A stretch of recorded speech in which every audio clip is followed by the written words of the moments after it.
I gotta say, I underestimated the Cats. That's on me. Florida went into Toronto and, largely on the back of Sergei Bobrovsky, came out with a 2-0 series lead. This felt like a game Toronto really could have won, especially with their great play in the first period. But I think, as we'll see, this is a lesson about not taking the second off when you're facing a goaltender who's been just as good as Bobrovsky has been. Somehow, in both games so far, he's faced 34 shots, let in 2 goals for a save percentage of .944. That is remarkable, not only in consistency, but also quality. When asked what Samsonov thought of his opponent playing so well and whether it changed how he played his game, he gave this response. I don't give a And hey, I appreciate the honesty. And what's he supposed to do? He can't score goals. But let's take a look at the actual game itself. We saw this several times in their series against Tampa Bay. The Leafs opened the scoring with Shen just throwing a puck at the net. This time, however, we saw Kerfoot grab the rebound, 1-0. The Leafs fans buzzing, and they have a lot to cheer about because the Leafs really kept the pressure up into the first. 5 minutes in, they'd get an early power play. They're super active, skating really well. Marner would find Ryan O'Reilly with a beautiful cross-ice pass, which he would absolutely snipe. Later in the first, Tavares nearly made it 3-0 off a nice deflection, and I wonder how much does not only the game but also the series change if he scores that goal. Not only do the Leafs have a bigger lead, but 3 goals on 11 shots. Maybe you're looking at Bobrovsky getting pulled, or at least a shot against his confidence. Though the Leafs would dominate the first, Florida would get one back when a beautiful heavy forecheck would win them a puck on what looked like a standard dump-in, and it would end up in the back of the Leafs net. One thing Leafs fans are probably going to be concerned about is the first also saw Matthew Knies get taken out by Sam Bennett. First they collide in the boards, then Bennett body slams Knies on the ice. He would go out and not return. Knies has been a nice jolt of energy into the lineup. I mean, he was on the ice for puck drop in period 1 tonight. Hopefully he's okay and can return for next game. Moving to the second, 19 seconds in, Samsonov lets in a really soft one, and I've got no other way to put it. I gotta give credit to Barkov and the Panthers for getting the turnover, but this needs to be a save, and less than 20 seconds later, the Leafs would again turn the puck over in their defensive zone. Tkachuk would find Forsling, who would bury this one, and the turnover was technically on Matthews, but in my opinion, it's really Marner here. He's way too casual exiting the zone. He doesn't give Matthews a lot to work with, and before you know it, puck in the back of the net.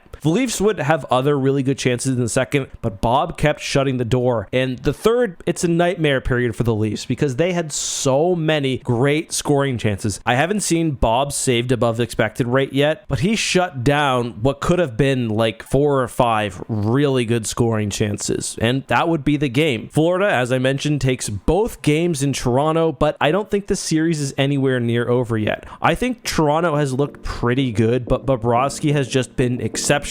If he can keep that up, well, yeah, this series is going to go one way, in a way Toronto fans don't like. If he can't, and his play drops to even an average level, then I think Toronto is still really in this. Those are just my thoughts, though. Let me know yours down below.